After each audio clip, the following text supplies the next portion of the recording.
In 1997, I had an opportunity to buy a very, very small company, which was called Lumberjack, and it was a very small boutique distributor. And the guys that ran it were friends of mine, and they distributed my label, Doghouse, and they did a fantastic job. And they called me up and said, "Hey, we want to get out of this. We're burnt out." And I said, "Okay, well, I mean, it's not really what I do, but okay, you know." So I went out and I had to sell a bunch of stuff to get the money. I sold my record collection. I sold an old VW Bug that I had.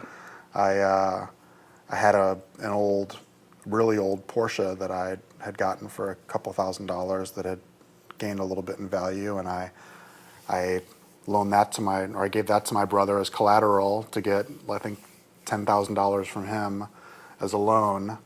And I bought this company, and I was just telling somebody the story the other day because it's such a cool story.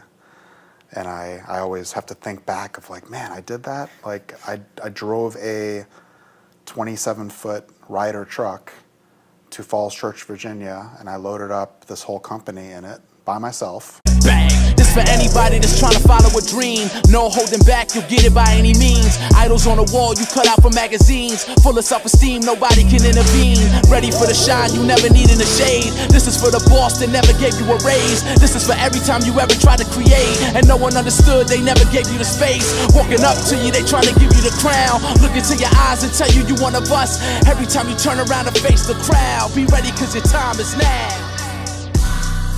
It's my time, I thought they would've told you. Hello and welcome to The Golden Rules. I'm your host, Tim Gray. Today we're at the beautiful Starstruck Studios right here in Nashville, Tennessee on Historic Music Row, and we have Mr. Dirk Hemsath with us. Thank you for joining me, man. I really appreciate it. Yeah. Happy to be here. We're still so new into this thing. I tell everybody, I really appreciate you taking the time. I know you got a billion other fucking things going on right now. Yeah, but you know what? Stuff like this is important. So. Well, cool, brother. Well, I thank you so much. For those of you that don't know Dirk, it blew my mind because I knew a smidge about you, but when I really started digging in, all the different facets of the industry you touched, I was like, I've got to start buying this man more coffees and beers. 30 years in the industry, 30-year grizzly old veteran, serial entrepreneur. He's worked in so many facets from distribution, media, management, label operations, A&R. He served as the CEO and president of Lumberjack. Mordam. Yep. That's right. And that was several years. And then on top of that, he was also serving as a consultant for Warner Music Group for 5 years, really focused in on helping them with the areas of A&R. He's built businesses from scratch, leading up to the points of tens of millions of dollars in annual revenue. Mentored young executives, A&R persons, entrepreneurs, all the way through their careers. He's currently going through a transition, or you just finished it, actually, where it's a new merger. But before that, he was the founder of Working Group with a few other partners, an artist management firm. And I think that was based, New York and here? Yeah, initially it was New York. Okay. Yep. And then Nashville as well, and they've just recently finished an acquisition, or excuse me, not an acquisition, a merger with Hard 8. So now it's Hard 8 Working Group. Hard 8 Working Group. Yep. And creative, right? Yeah. I was like, all right, there's so many damn words I got to remember. Not this. that creative. And they're working with artists. Even back in 1988, he had founded, what is it, the Doghouse? Doghouse Records. That was my first business. Yep. 1988, you're right. Oversaw dozens of artists there, including All American Rejects. And now they're working with over 20 different artists, producers, writers, including Michelle Branch, Arlamar, which I love his stuff. It's incredible. Cheat Codes, Brantley Gilbert, just to name a few. Mentor, entrepreneur, business owner, friend, colleague, Dirk Hemsath. Thank you for joining us again, brother. Thank you very much. That was a great intro. It's I don't a know how lot, to- I don't know how to follow that up at all. So. I've been trying to like get everybody's down for I when know, they come right? in, and Yeah. yours, I was like, it just keeps going. It just keeps I going. know. Well, I don't know if that's It was good. It's a lot to try to memorize. Yeah, and I guess I should say that you said 30 years, which is true. I will say that when I started, I was 17. I was curious because I knew you came from a music or I was musician young. background. Yeah, I started the label Doghouse when I was 17 in high school, That's awesome, man. and sold cassettes out of my backpack, and then just eventually just made it into a real business. Amazingly enough. Well, I knew obviously all the shit I just read over, but from talking with Mike or hanging out a few times that we have, kind of the general overview of where you were now, but I didn't know the origin story, like, X-Man Dirk, like where'd you come from, man? Where was home? How did all this come to be? Where was your passion in music born? Yeah, I'll try to keep it, the brief version of it, but Sure.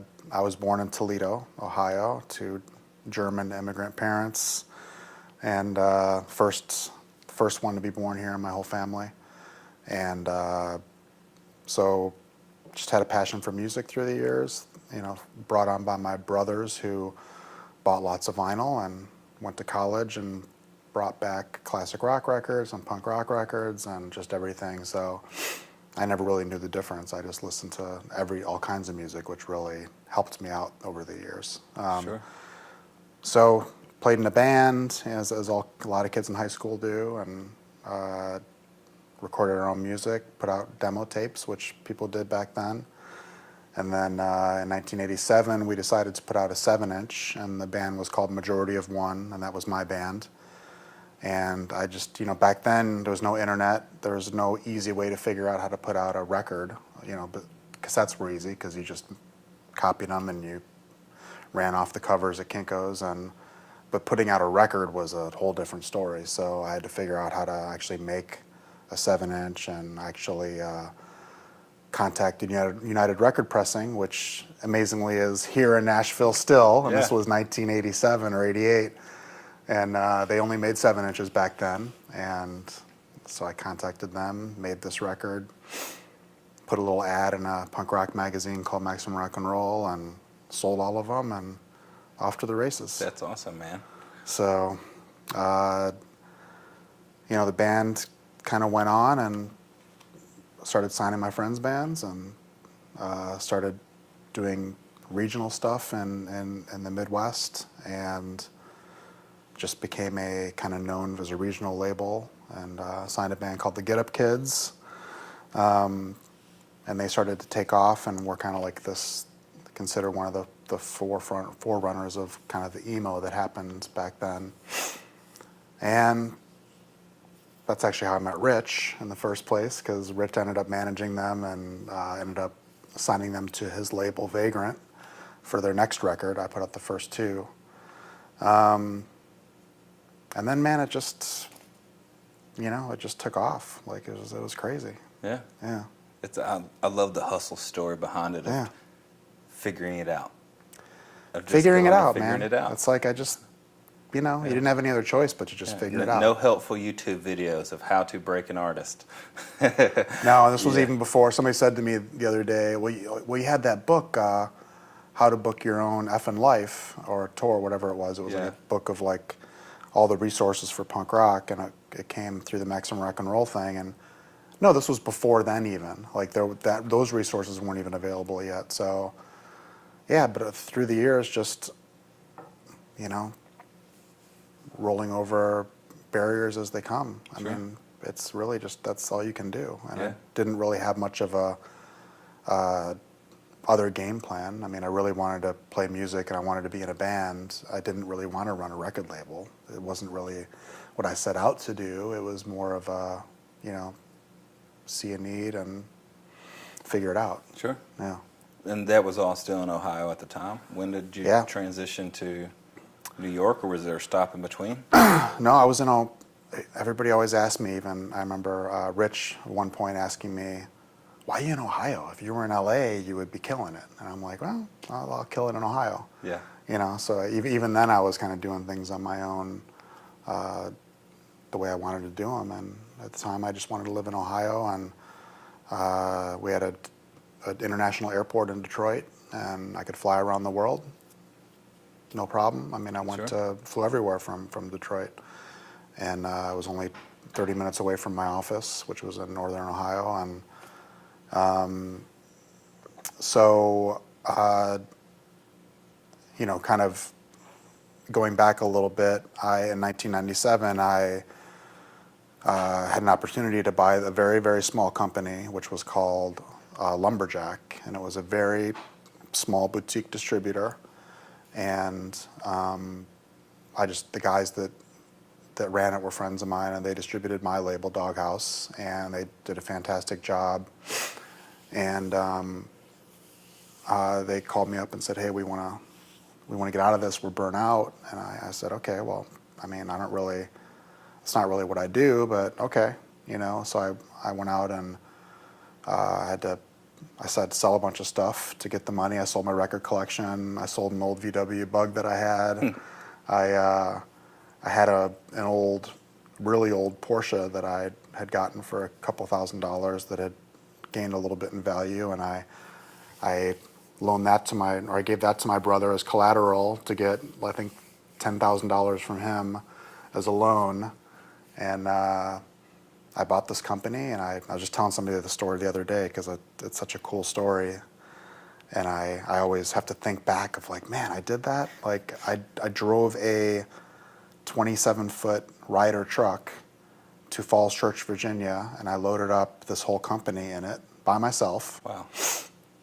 And I drove it back, and the thing was as packed as it could be. I had to bring all the inventory back, all the shelving. This is before Tetris.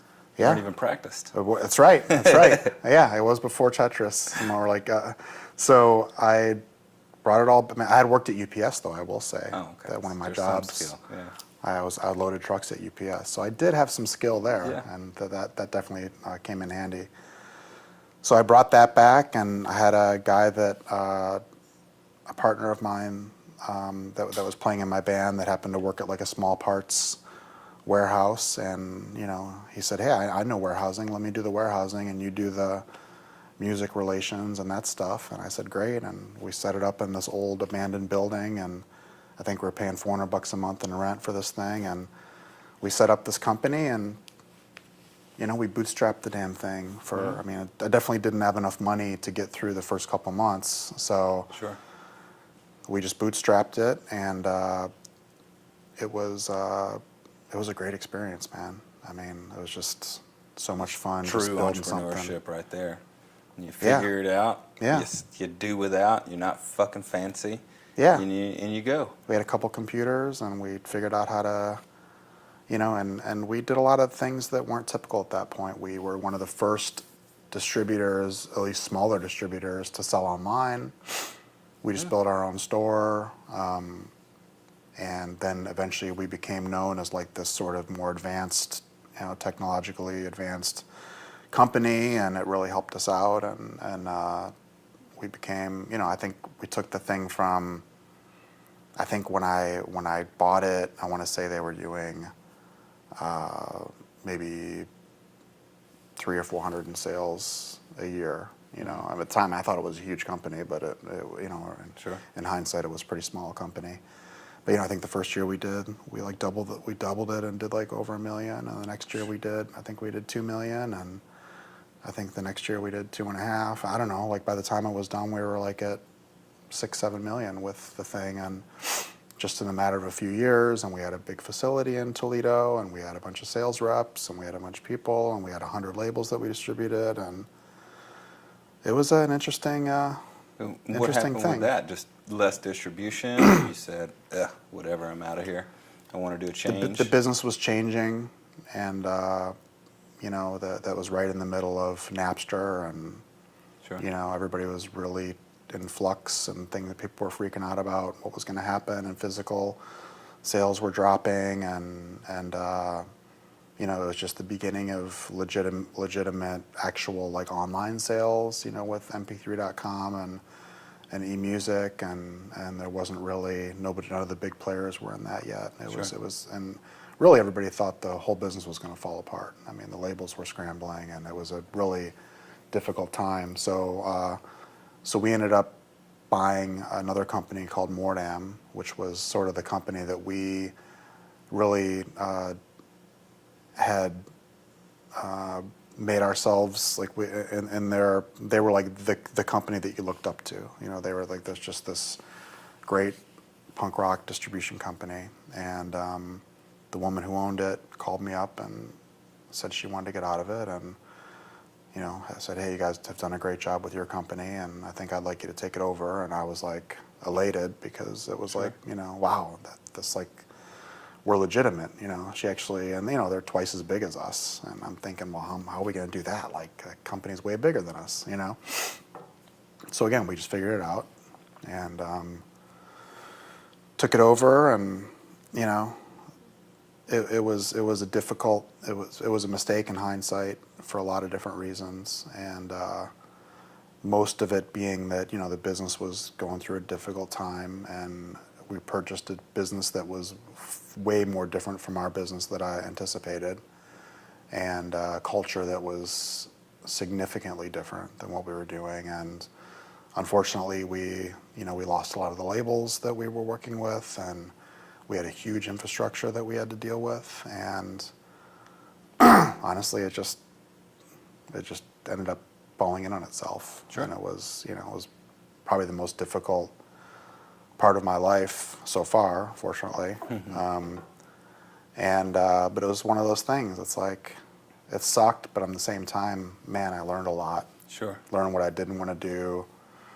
Learned what I shouldn't do, and you know, those type of things. And oddly enough, along the same exact path of that was, I had the All American Rejects, and obviously they had gone platinum and were doing gangbusters at the time. And so on the label side, I had Leo Cohen calling me and asking me to come to New York and being part of the Warner Music Group. And so I ended up bringing my label there as part of Warner's independent label group. And I became a consultant for them as well on the A&R side, and on the deal-making side. I worked with them a lot at the time, on developing their 360 strategies and things like that are having a huge impact today on the business. And oddly enough, I was involved in those kind of things early on. So I was actually doing both of these things at the same time. So I'm like, I'm relocating to New York, ended up moving my whole family to New York, moved the business to New York, while I still have this distribution company that has a facility in Toledo and a facility in Sacramento. And I'm just trying to sort of maintain both, which in hindsight is not really a good thing to do. Sure. You know, so you really need to focus on, you know, I don't want to say you have to focus on one thing, because that's not true, but you really need to sort of have passion for the things that you're doing. And I had lost the passion for the distribution side for a whole slew of reasons, not just because it was failing. Sure. Just because I really sort of realized that I wanted to be on the artist side, you know, working with doing A&R, and this was before management. You know. How old were you when you moved to New York?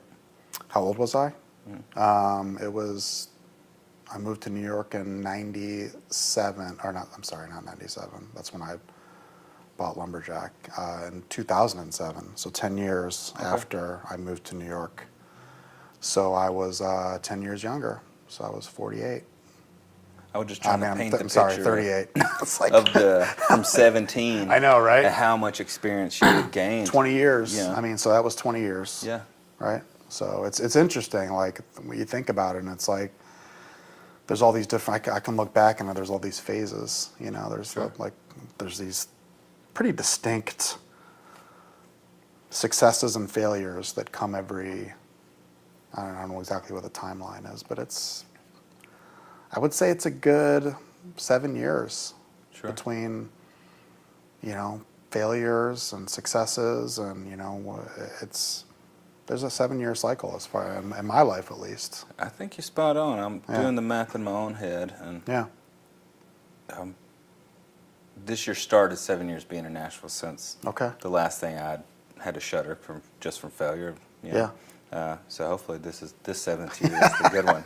Yeah, no shit. Well, I think so because I mean, 2010, 2011. I mean, that was really, everybody always says, well, man, that was the financial meltdown. And I don't even think about it from that perspective, but that was true. I mean, that's what dinged us. Was just 08, 09.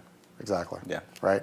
So, I mean, my move to Nashville was delayed for 4 years because I wasn't able to sell my house in New Jersey. So when did you actually end up here in Nashville? I ended up here in August of 2016, so just a little over about a year and a half ago. Yeah. So shit, I must have met you pretty much right. I think we met right when I moved. I mean, the thing is, I had been coming here. I had made the decision to come here. My wife and I, we decided we wanted to move here in 2012. I know this because I was actually looking at some emails regarding it, and I wasn't sure exactly what the timing was because you forget as the years go on. And I couldn't believe that it was 2012 that her and I made the decision that we wanted to leave New Jersey.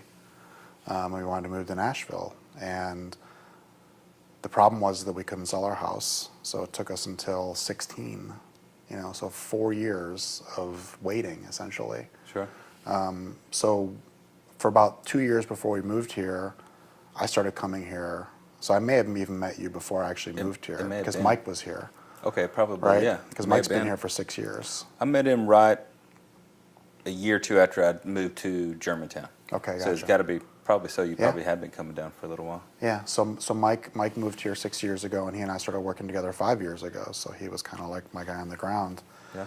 I love that guy. Yeah, he's great. He's great. Yeah. So anyway, we're popping ahead. But, it's fine. No structure as far as specific things we have to go through. I'm so fascinated by the story of people that have been serial entrepreneurs and have learned it the hard way and have experienced and also learned patience through that. Mm-hmm. Sitting around for 4 extra years waiting to move definitely will test some patience. Yeah. Now, one of the things that I've learned from all the people I've had the opportunity to interview so far is going through all these changes with the industry and changes within yourself, it really forces you to really focus on what your values are, on how you make decisions. What do you say through all that learning and all the experience you did, what are the core values that drive your decision-making process when you're going through those? Well, I mean, for me, the core values are kind of, it's hard, my dad was never really involved with or interested in anything that I was doing. My dad he's a chemical engineer, and he's, in many ways a genius that's got, I think, 100 patents and, got crazy stuff going on in his life at that time. And so, so I had him that was sort of, always thought that I was screwing up, basically. Well, why aren't you doing this, or why aren't you in college, or why aren't you doing that? I did go to college largely because, to make him happy. It took me 10 years to get a degree. I ended up paying for it myself because he paid for the first year and I screwed it up. Sure. And so I ended up finishing up on my own just so I didn't want to let him down with that. But probably until I was deep into the businesses, like probably in the mid 90s, he didn't think anything that I was doing was legitimate, right? And so that was always a bummer for me. So my mom was very supportive, and my mom was a little bit of an entrepreneur and had a small import-export business, and I helped her out and would do the invoicing and all that stuff for her on her, gigantic compact computer and so I learned a little bit of, business side there. So I don't know, I guess, I don't know if it's, wouldn't say it's like a guiding principle or anything, but in one way I kind of wanted to show my dad that I was like doing something legitimate, you know, that it wasn't just like screwing around like being in a band. Sure. So a lot of what drove me was, you know, one, the love of the music and the fascination with the business. I was just fascinated with anything that had to do with the business side of it. Like, you know, I would sit around and before even spreadsheets were a thing, I would, you know, be making up my own kind of spreadsheets and that type of thing. So, but then I was always, you know, I was fascinated with music and how that could get out to people, and I think I just wanted to be part of that, you know. So it was a little bit of trying to prove myself, you know, that I wasn't, you know, I'm the third child, and my brothers both overachievers, and I was the underachiever, and Sure. you know, so trying to prove that I could be successful doing something, that I could build something, and then also this fascination with music, and at the time, you know, punk rock and hardcore and DIY and all the stuff that we were involved with at that point. And I think that's, you know, might be an oversimplification of what drove me, but that's really what it was. I mean, I never, like, it took me a long time to actually make any money. I mean, I didn't have to work, which was nice, you Sure. know. My last job was delivering pizzas and working at UPS. I mean, I did both those things at the same time to get money to run the label. Sure. So I guess I was always just happy that I didn't have to work a job, you know, and but it was you know, it was a long time before it was the financial aspect that really had anything to do with anything. Sure. I've seen this, like this trending string between all the guests so far, where it's a push and a pull. Mm-hmm. You know, they're pulled to chase the passion and chase the dream, whatever that is, but they're pushed from maybe it's one of those things, like you said, with your father and the brothers, like, I need to be able to do this to prove self-worth and the value to them that I'm chasing something that could potentially change my life, or that I can actually feed myself doing. In regards to what side of the business, there seems to be a push-pull for almost everybody. Absolutely. When, as you were going through all the experiences of building these companies and kind of learning on the fly, did it click for you that you go, I can do this? Like, I can do this. You see the path. You mean like from a financial standpoint, or No, just like a generalized, just like craft. I can make this work? Yep. Just craft of knowing, like it kind of clicks for you, like, okay, I'm not guessing anymore. Right. You know, Right. I think I've got this.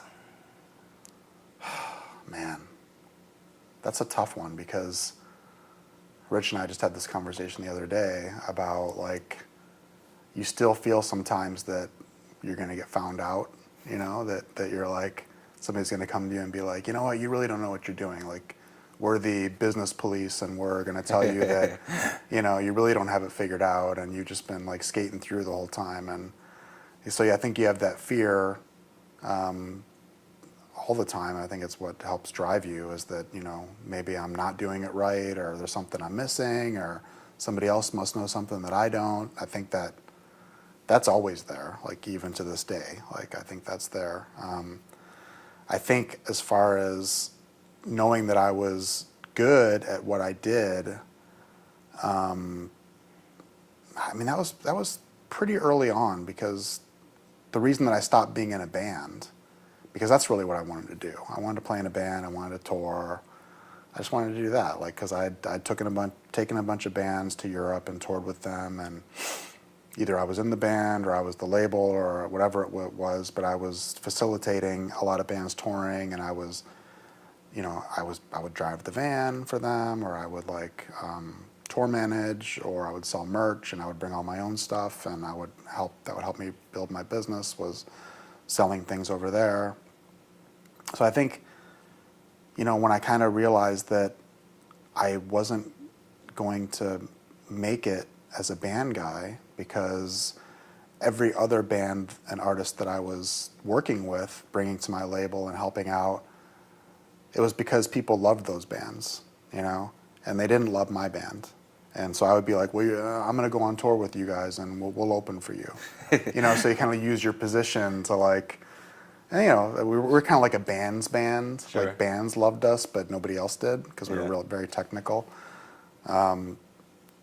So I think at the point where I realized that, man, all these bands that I'm signing to my label, people love, and I'm not really getting the same reaction for the stuff that I'm doing. So it took a minute to sort of accept that, and eventually then it becomes more of a hobby, and then you're fully into the business side.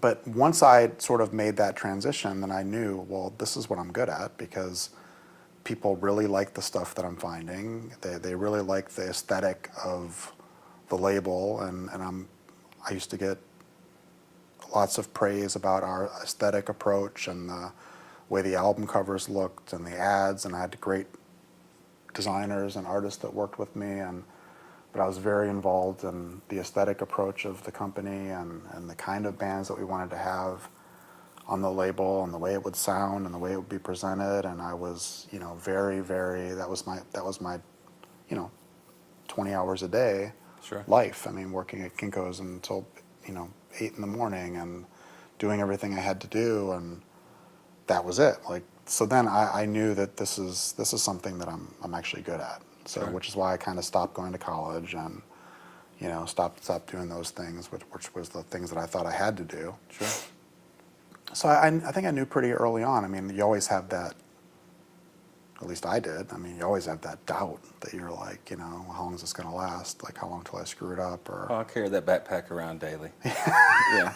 Right, exactly. I don't know that I ever set Yeah. it down. I mean, I'm 48 years old. It's like, I still have that, and now I'm driven by different things, obviously, Sure. but because I have a family, so it's everything changes. Everybody can tell you. I'm sure everybody says the same thing. Sure. But I think that's when it happened. Like, just back then, it was because I had to give up something that I really, really thought.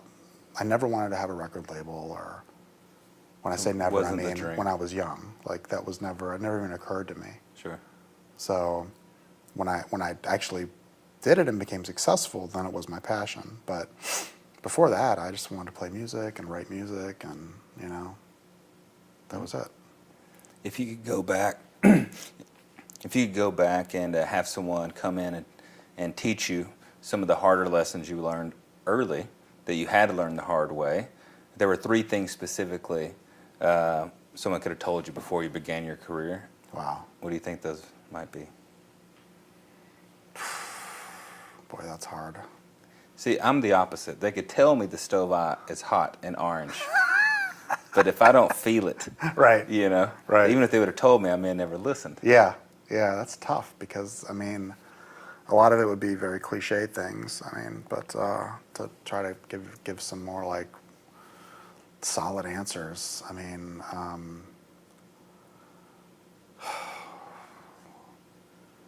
What do I wish people had told me?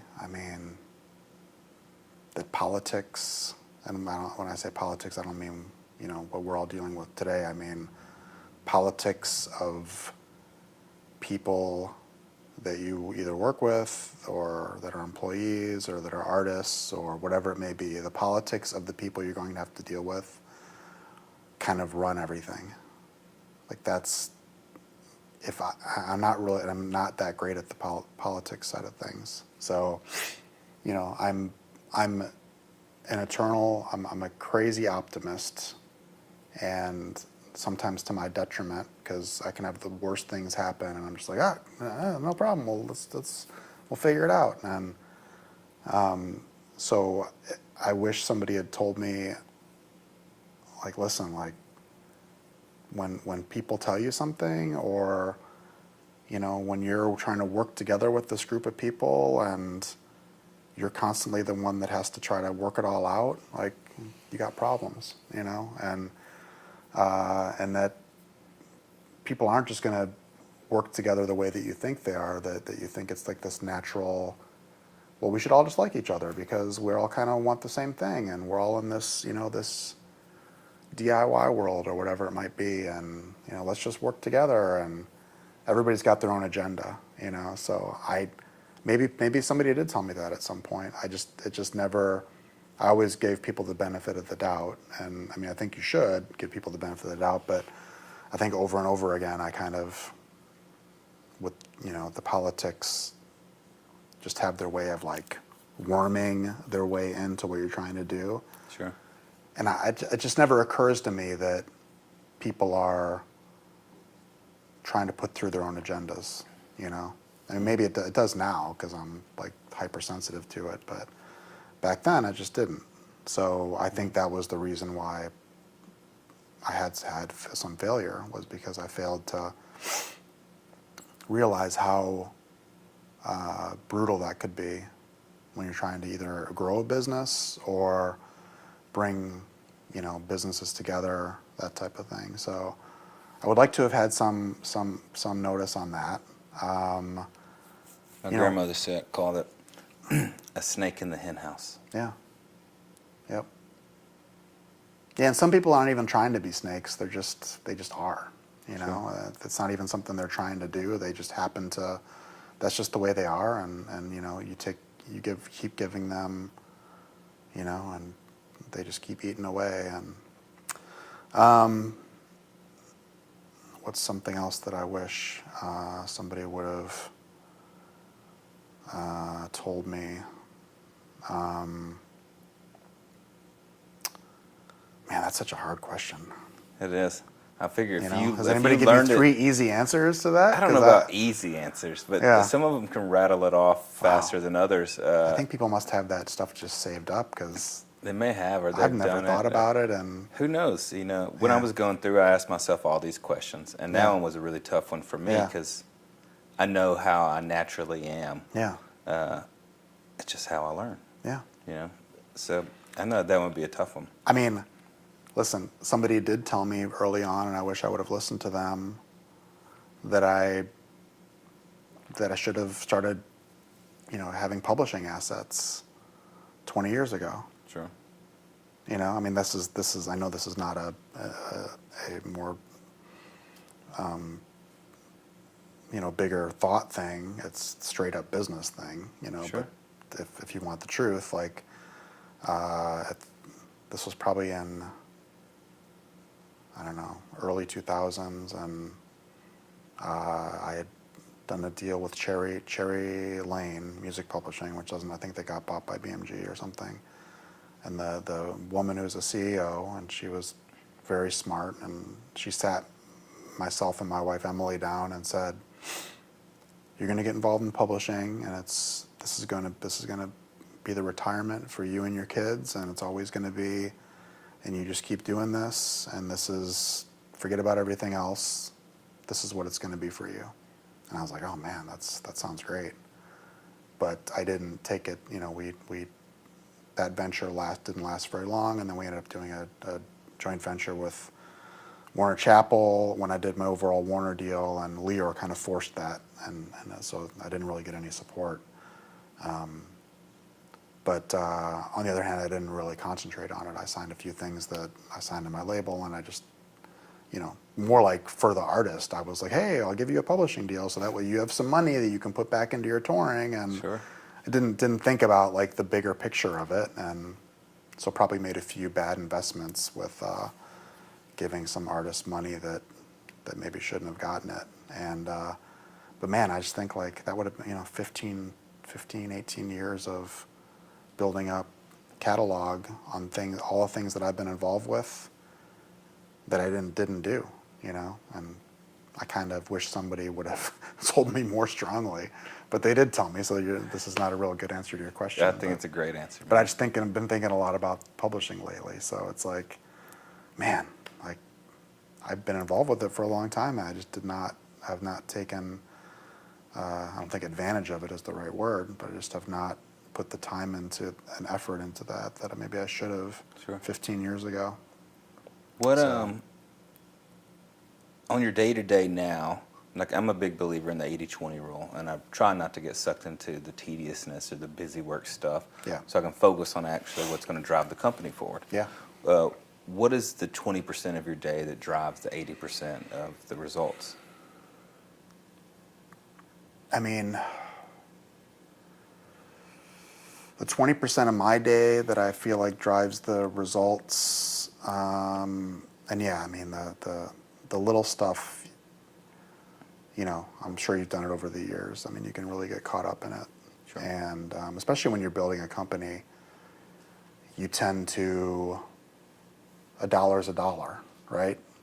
Well, I want to, if we can make a dollar, let's make a dollar. And even if it costs you 50 cents, you know, I remember the pursuit of sales, especially with distribution, it's all about just sales. We got to make sales, and because that's what the label wants, and that's what the artist wants, and everybody just wants, we want volume, and you know, so maybe not thinking about like what the profit is at the end of the day, and you know, probably helped run into some troubles with that too. But so it kind of reflects to things now. It's really just like you can get caught up in those little things, and that's not to say that the little things aren't important, because I think the details are, but having great people to help deal with those details, and I guess overarching, and this is sort of answering your question, but what I've learned in the past, since we've had the management company, which has been 10 years, well, it'll be 10 years later this year, is that finding great people and empowering them, and then kind of letting them go to town. Give them the support that they need. Try to give them the infrastructure that they need, and in my case, also, you know, try to be a mentor to these to people, younger people, and then, you know, some of them it doesn't work out for them because whatever reason, and then the ones that are good, they can really flourish. And I mean, it's something that I always missed, and I never had a mentor. I was always the boss, Sure. which to this day I still, probably one of the reasons why I partnered up with Rich, because I was always the guy, like, you know, and I never worked at another label or another management company or anything. So I never worked for anybody in the industry. Like I said, my last job was delivering pizzas and working for UPS. So in some ways, I regret that I didn't get those experiences. Like when I talk to Rich, it's like, oh, when I worked for so-and-so, or when I helped so-and-so, or when I was with Live Nation, or when I was with that, it's like, man, you got all these experiences. You can like call Irving Azoff for advice. I mean, I kind of had to do it all myself. So, and that's not to say I did have some mentors. I consider John Esposito a mentor. He was amazing to me before he was down here heading up Warner Nashville. He was the head of WIA and was just taught me a lot and was great to me. And Tom Wally, who ran Warner Brothers, and gave us office space for a few years and did all of our artists together for a few years. Huge mentor to me. But these were short-term things. They weren't like, I didn't come up in their companies or anything like that. So I guess in a roundabout way, what I'm trying to say is that I try to spend most of my time now not getting caught up in the minutia and the weeds, because it kills me. Like, Sure. It's just, and I'm not good at it, to be honest. Like, I could never go back and run things the way I did with my label when I was 20. Because when I was doing that, I literally did everything. I mean, I did everything from the artwork to the ads. I mean, I designed everything myself in Photoshop and you know, freehand it was called back then, the program that I used. When did you get to that place where you were okay with delegating? It took a while. I mean, I've frankly never been that good at it, and I wish I was better. With the label, I had a hard time delegating things. It wasn't until I got married and my wife Emily, I hired her before we were married, like 6 months after we met. I hired her to be a sales rep at Lumberjack, and she's did an amazing job. She eventually became the VP of Sales and Marketing and built this huge sales staff and did a freaking awesome job, made it profitable and all these things. And so we sort of became partners in a lot of the things that we did. So when we decided to go run the label in New York, obviously, she left that position and she became the GM of the label. And I think that was the point where I was like, okay, like she's in control of it. She can do all that stuff. I'm just going to worry about the creative. Sure. So, and when I say creative, I mean like the finding the artists and working with the artists. But yeah, before then, man, I mean, I could never go back. I never would have the ability, I don't have the focus anymore for that level of minutia. I mean, I can focus on tiny numbers on how they're going to affect like a big thing that we want to do, but I could never just go back and work the level that I did. And I think that's a natural thing. I think that would be something that 30 years later you wouldn't. Like shedding the layer of skin. It's growth. Yeah. But in answer to your question, the 20% thing, I mean, I spend, I don't know, maybe it's not even the 20%, 80% rule, because I think that what happens is I spend most of my time talking to 5 or 6 people. And those 5 or 6 people are the ones that take care of the 80%. Sure. So maybe that's the way. Maybe that's if you extrapolate that into like how it works. I'm spending 100% of my time talking to these people, and then they're the ones that are getting everything done, and I'm empowering them. Sure. To do the thing they got to do, and that's really I'm not a micromanager at all. You're the second manager I've heard say that in the last week. Yeah. I was talking about percentage of time spent actually doing the work, and 100% of his day now is talking. Yeah. And trusting. Yeah.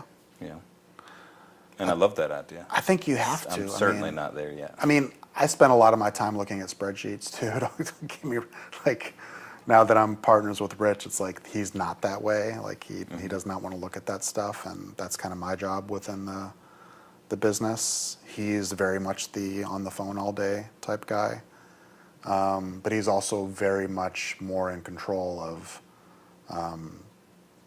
he is in control of every little aspect of what he does with his artists.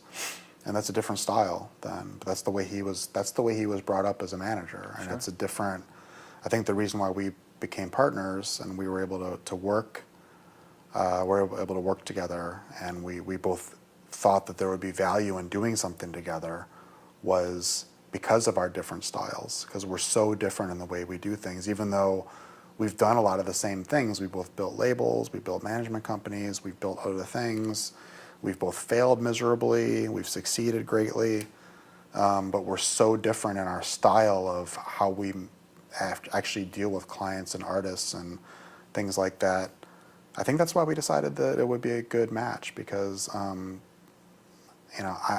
need to learn some of that, because those are things that I missed out on. Like I just never the way I did things, and I think he needs to learn, and he would agree that he needs to learn some of the things the way I do things, and even if he's not going to learn it, we can be there for each other to do it. But man, like a lot of the reason why I got in business with him, the reason why I get in business with anybody is because I want to learn. Like I still feel like I just kind of learned things the way I did them, and I really want to learn how other people do stuff, because even though I feel like I've been somewhat successful, I think I'd like to succeed even more, and I feel like the way to do that is by learning from other people. Absolutely. So we've painted the picture kind of from birth to now, and I know you've just gone through, I'm sure, incredible amount of time and effort and work to get to a place of merging. What's your mindset now? What's the next 5 years look like for you? Well, I'd like to not fail. Yeah. Because that sucks. But I understand that it's always a possibility, and I think that you I think the thing that younger people don't understand, and it's not like I expect them to or I'd even want them to, but you know, I never thought it was an option personally. I never thought that I would fail. I always thought that maybe it's an arrogance. You know, my dad has an arrogance from being like a, you know, a crazy successful chemical engineer and thinking that everything that he does is right. And I kind of got a little bit of that arrogance, and I never thought I could fail. Like, I really didn't think it was an option. I figured, like, whatever happens, I'm going to do something that will make it right, you know? And then it didn't occur to me that things could go so wrong that there's nothing you can do. And you can try to, you can almost kill yourself, which I probably did, at least physically, trying to get things back on the right track, and sometimes they're just not gonna. Sure. No matter how much you lift, how much you do, they're just not gonna get back on the right track, and that was hard to accept, and it's probably the roughest part of my life. But now, looking back on it, I'm so glad that it happened, because now I fear failure much more than I ever did, because, again, I was too arrogant to think that it was possible. Sure. If this is a weird thing to say, I fear failure more than and it drives me to make better decisions, but at the same time, I'm not really afraid of failure. Does that make sense? Like, Yeah. I feel like I've been through it, and the things that I thought would happen, you know, like whatever, losing your family or being destitute, or, I mean, you know, those things, being destitute happened for a second. But then you kind of realize that it takes yourself to just get back up and do it again, you know, so. Never carry that Yeah. fear anymore either. Once you've Yeah. experienced that, Yeah. you go, okay, that was certainly not the most fun I've ever had Yeah. in my life.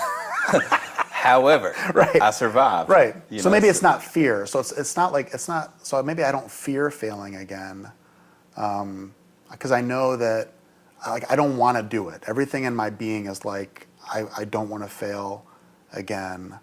So I guess it's not that I'm afraid of it happening again, because I know that I'll be okay. But man, I'm certainly going to do everything that I can do to make sure that I don't. But if it did happen, like, I know that my kids are still going to love me. Sure. I know that my wife, because we went through it together, and we still work together, and she understands everything that I do, and I still consider her my partner, you know. So I know that we're going to be fine, you know. I always say, like, worst case scenario, like, I can buy like a little sailboat for $5,000, and I can live down in Florida and go visit my family, and now you're talking my language.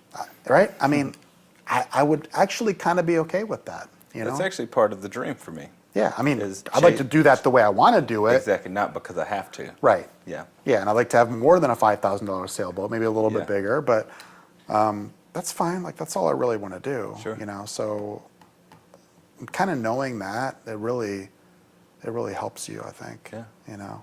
Well, to start kind of wrapping up here, one of the things I've been doing with each one of the guests is going through what they consider the golden rules of life are for 4 key parts of life. And I'll just kind of rattle them off here, and you just tell me what you think. So, golden rules for family. Golden rules for family. I would just say, always love them and show them and tell them that you love them no matter what. Golden rules for occupation.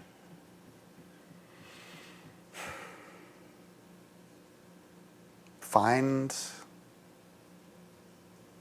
what you're passionate about.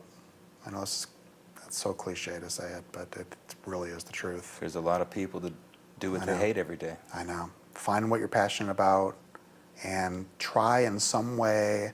It's so simple to say, hey, find what you're passionate about, make a business out of it. Well, it doesn't always work that way. Yeah. Some people just have to do and it's like, okay, well, is there something within what you're doing that you can find a little piece of it, you know? Or is there a way while you're working, you know, one of my best friends hated it. He worked at the EPA and he hated it. But he put his 15 years in and then went back to school, got his MBA, and now he's working the job that he loves. But he always knew that's what he wanted to do, right? So he kept it, did it, wanted to make sure he got those benefits from retiring from there, and kind of like prepared for what was going to happen, right? So, I mean, I've gone through years of doing what I do, hating what I'm doing, and, you know, coming out loving what I'm doing. So Sure. I think that's it. Like, even if it's find something you're passionate about, and either way you got to get into there, just eventually find a way to make that allow you to do what you want to do. Golden rules for recreation. Jeez. Man, I'm a big proponent of just doing, whenever you feel like doing something, just do it. Like, everybody's going to give you shit about, oh yeah, and you're on vacation, or oh you're doing this, or you know what? My wife and I were looking back at photos from some of the most difficult times of our lives with our families and going through some difficult stuff. And you know what is in the photos? The vacations that we took. So maybe they weren't fancy. Maybe we went camping, or because, you know, we didn't have as much money. The kids were just as happy. We were just as happy. You don't think back. I mean, I don't think back on those things. I'm not looking back and going, man, if only I had worked a little bit extra. It's like, you know what?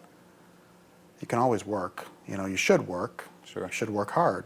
But, man, you need that time for yourself, and you got it with your family. You got to do it. Absolutely. Yeah. I think 2 years ago was the first time I can remember taking a vacation. Wow. And making myself take one. Yeah. And I realized 2 or 3 days wasn't going to get it done because No. I'm still in work mode. I have to stretch it out. But I tell you what, once I got into vacation mode for the first time in years, I'll never not allow myself to do that again. Absolutely. It's incredible to give back to you. You have and to. to just get out of it for Dude, a while. it takes me at least 2 days to get out of. That's why you can't do these, like, you know, oh, we're just going to go away for a long weekend. It's like, like, I mean, I'll do it for the kids. Sure. But for me, it takes me 2 days at least, just Yep. because the first day you're like, okay, I got to get this. Second day you're like, well, I still have these things I got to do, and people are like wondering, and you know what? And then by the third day, it's like, and I always try to make it so the third day hits on a weekend. Sure. So I'll you try to get a start full- like Thursday, Yeah. then Friday, and then Saturday, and then it helps that nobody's hitting you up. And you know what? Like, yeah, you're right. I mean, you just gotta. Yeah. It's And- in the and long, valuable. in the long scheme of things, it's not gonna make. You know what? You need to recharge. The office didn't burn down. No, No one died. no. It was perfectly fine. I was the only one that was worrying about whatever. Exactly. Yeah. Yeah. It was fine. Yep. Golden rules for motivation. Golden rules for motivation. Well, now my motivation golden rule would be family. You know, back then my golden rule for motivation was passion. I mean, the passion is going to motivate you, right? So whatever you're passionate about, take that, put it to work, find a way to make a living out of it. Maybe you'll make a ton of money, maybe you'll make some money. The money's not really the important part. I mean, you got to make a living. You know, everybody wants to put some money away, but you know, even now, it's like my whole motivation for doing what I do, beyond the self-satisfaction that of course I need, you know, a little bit of that too, but it's really about my family, making sure that they're happy and that we can have a good life. That's Absolutely. Well, those are the golden rules today, guys. Be passionate. Find your passion. Don't be afraid to chase it. Find joy in whatever it is that you're doing in the meantime. Don't be afraid to fail. Acknowledge that failure is a strong option. Go figure it the fuck out on your own sometimes. Seek help where you can find it, but don't be afraid to figure out how to press the record and figure out how to sell it from your trunk and build something real because you love it. Take time for family, take time for yourself. Those are the golden rules. Thank you. Thank you, sir. Thank you, man. Appreciate it, brother. Yeah, absolutely. Yeah. Bang. This for anybody that's trying to follow a dream. No holding back, you'll get it by any means. Idols on the wall, you cut out from magazines. Full of self-esteem, nobody can intervene. Ready for the shine, you never need in the shade. This is for the boss that never gave you a raise. This is for every time you ever tried to create and no one understood, they never gave you the space. Walking up to you, they trying to give you the crown. Look into your eyes and tell you you one of us. Every time you turn around and face the crowd, be ready cause your time is now.